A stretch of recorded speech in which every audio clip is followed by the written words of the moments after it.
A Sampath BJP. സംസ്ഥാന അധ്യക്ഷൻ ഇന്ന് മാധ്യമങ്ങളെ കാണുമ്പോൾ അദ്ദേഹത്തോട് ചോദ്യങ്ങൾ ചോദിക്കുമ്പോഴും പറഞ്ഞത് ഇത് ഇവിടുത്തെ സർക്കാരിന്റെ പരാജയം കൊണ്ടാണ് അവിടെ നിന്ന് പ്രഖ്യാപനങ്ങളൊന്നും കിട്ടാത്തത്, പദ്ധതികളൊന്നും കിട്ടാത്തത് എന്നതാണ്. രേണുക, ഞാനൊരു 5 മിനിറ്റ് എടുക്കുകയാണ്. ഡോക്ടർ ശ്രീ അബ്ദുൾ സലാം പറഞ്ഞ കാര്യങ്ങൾ ഞാനൊരു കണ്ണാടി അദ്ദേഹത്തിന് നേർക്ക് തന്നെ തിരിച്ചു പിടിക്കാൻ ആഗ്രഹിക്കുകയാണ്.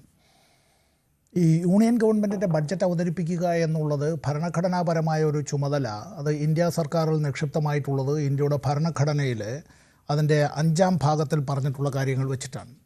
അത് നമ്മളിപ്പോൾ അതിൻ്റെ 2-ാം അധ്യായം 2-ൽ ഈ ആർട്ടിക്കിൾ 110, 112, 113 ഇവിടെ ആനുവൽ ഫിനാൻഷ്യൽ സ്റ്റേറ്റ്മെൻറ്റിനെ സംബന്ധിച്ച് ഒക്കെ പറയുന്നത്, ഡിമാൻഡ്സ് ഫോർ ഗ്രാൻസിനെ സംബന്ധിച്ച് പറയുന്നത് ഒക്കെ ഉള്ള അത്തരം കാര്യങ്ങളുണ്ട്.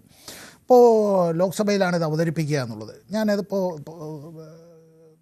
ശ്രീ CP ജോൺ കൂടി പങ്കെടുക്കുന്ന ഒരു ചർച്ചയാണല്ലോ. അദ്ദേഹം പ്ലാനിംഗ് ബോർഡ് അംഗമായിരുന്ന ആളാണ്. ഈ കാര്യത്തെ സംബന്ധിച്ച് അദ്ദേഹത്തിന് വ്യക്തമായ അഭിപ്രായങ്ങളുള്ളതാണ്.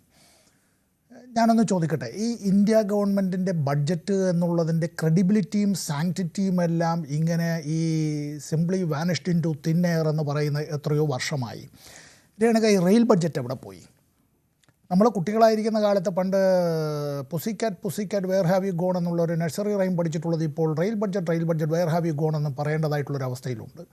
ഈ പാർലമെൻറ്റിൽ മുമ്പ് ചർച്ച നടക്കുന്നത് രാഷ്ട്രപതിയുടെ നയപ്രഖ്യാപന പ്രസംഗം കഴിഞ്ഞാൽ ഈ റെയിൽവേ ബഡ്ജറ്റ് അവതരിപ്പിച്ച് പൊതു ബഡ്ജറ്റ് അവതരിപ്പിച്ച് അങ്ങനെ ചർച്ചകൾ വരുന്നത്. ഇപ്പോൾ റെയിൽ ബഡ്ജറ്റിനെ കുറിച്ചുള്ളത് പൊതു ബഡ്ജറ്റിൽ ഈ പ്രസംഗത്തിൽ എവിടെയെങ്കിലും 1 മിനിറ്റ്, പിന്നെ ഇതിനെ സംബന്ധിച്ച് എവിടെയെങ്കിലും ഒരു ചർച്ചയുണ്ടോ? റെയിൽ ബഡ്ജറ്റിനെ സംബന്ധിച്ച് ഒരു ചർച്ചയില്ല. കാരണം നമ്മുടെ കയ്യിൽ ആ ഡോക്യുമെൻറ്റ്സ് ഒന്നും ലഭ്യമാകില്ല.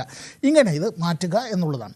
രണ്ടാമതൊരു കാര്യം, ഞാൻ സാറ് പറഞ്ഞൊരു കാര്യത്തിന് ഞാൻ ആ കണ്ണാടി ഒന്ന് പിടിച്ചു കൊടുക്കുന്നു എന്ന് പറഞ്ഞതിൻ്റെ കാരണം, ഇന്ത്യ ഗവൺമെൻറ്റിൻ്റെ ഇപ്പോഴത്തെ കടബാധ്യത എത്രയാണെന്ന് രേണുക ഒന്ന് കണക്കൂട്ടി നോക്കിയേ. ഇന്ത്യ ഗവൺമെൻറ്റിൻ്റെ ഇപ്പോഴത്തെ കടബാധ്യത എന്നുള്ളത് 200 ലക്ഷം കോടി രൂപയാണ്. ആ 200 ലക്ഷം കോടി രൂപ എന്നുള്ളത് ഈ ബഡ്ജറ്റ് കാലാവധി കൂടി 1 വർഷം കൂടി കഴിയുമ്പോൾ അത് കുറഞ്ഞത് 220-225 ലക്ഷം കോടി രൂപയിലേക്ക് അത് മാറും.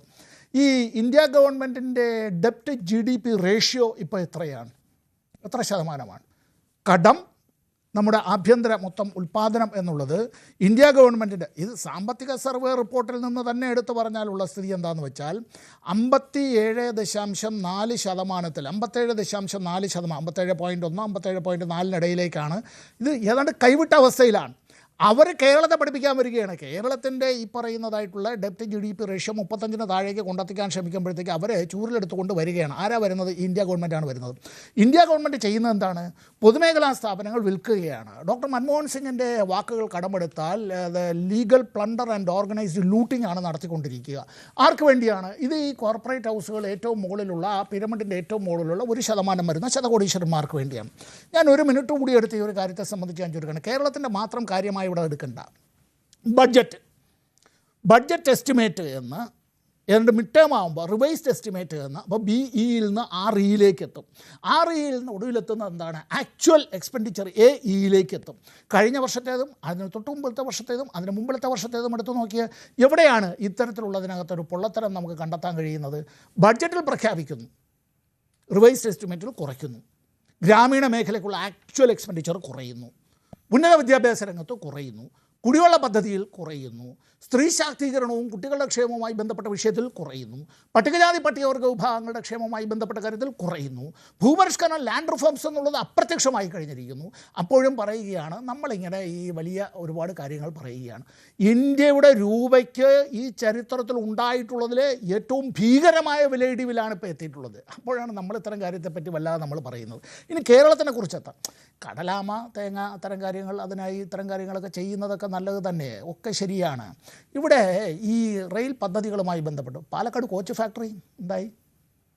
ഈ വിഴിഞ്ഞം പദ്ധതിയുമായി ബന്ധപ്പെട്ട് ഇന്ത്യ ഗവൺമെൻറ് ഇവിടെ വന്നിട്ട് നമ്മുടെ മുന്നിൽ വന്നിട്ട് പല നേതാക്കന്മാർ, അവരുടെ ഈ മന്ത്രിമാർ വന്നിട്ട് പ്രസംഗിക്കുമല്ലോ. 1 രൂപ അവിടെ ചെലവഴിക്കുന്നതിൽ കേരള സർക്കാർ 62 പൈസ ചെലവഴിക്കണം, അല്ലേ? അദാനി ആ പോർട്ടിൻ്റെ അതിൻ്റെ നടത്തിപ്പ്, അതിൻ്റെ തുടക്കം, അതിൻ്റെ നിർമ്മാണമെല്ലാം നടത്തുന്നു. ഇപ്പോൾ 28 പൈസ ചെലവഴിക്കുന്നു. ഈ ഇന്ത്യ ഗവൺമെൻറ് കടമായി 10 പൈസ തരും പരമാവധി. വയബിലിറ്റി ഗ്യാപ്പ് ഫണ്ടായി ഒരു പണവും അവിടെ തരുന്നില്ല. നമ്മൾ അതിവേഗ റെയിലിനെ സംബന്ധിച്ച് അല്ല, നിങ്ങൾ ഈ പറയുന്ന സെമി ഹൈ സ്പീഡ് എന്തെങ്കിലും ഒരു കാര്യത്തെക്കുറിച്ച് പറയണമല്ലോ. ഈ സാമ്പത്തിക സർവേ റിപ്പോർട്ടിൽ തന്നെ പറയുകയാണ് ഇന്ത്യയിൽ അതിവേഗം നഗരവൽക്കരണം നടക്കുന്ന സംസ്ഥാനങ്ങളിലൊന്നാണ് കേരളം എന്നുള്ളത്.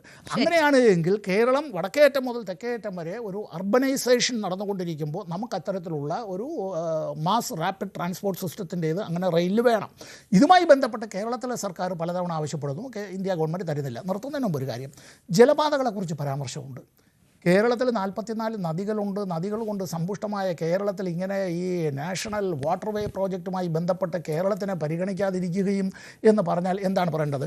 എയിംസിനെ സംബന്ധിച്ച് താങ്കൾ ഇവിടെ പറഞ്ഞു, ആയുർവേദത്തിൽ കേരളത്തെ മാറ്റി നിർത്തിക്കൊണ്ട് അബ്ദുൽ സലാം സാറേ ഒരു കാര്യം ചിന്തിക്കാൻ പറ്റുമോ? ലോകത്തെവിടെയെങ്കിലും ആർക്കെങ്കിലും 3 ആയുർവേദ എയിംസ് പ്രഖ്യാപിച്ചിട്ടുണ്ട്, അപ്പോഴും കേരളത്തിന് ഒന്നുമില്ല എന്നുള്ളതാണ്.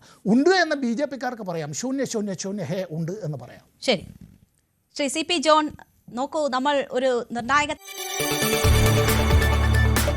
കൂടുതൽ വാർത്തകൾക്ക് News 18 Keralam YouTube channel subscribe ചെയ്യുക.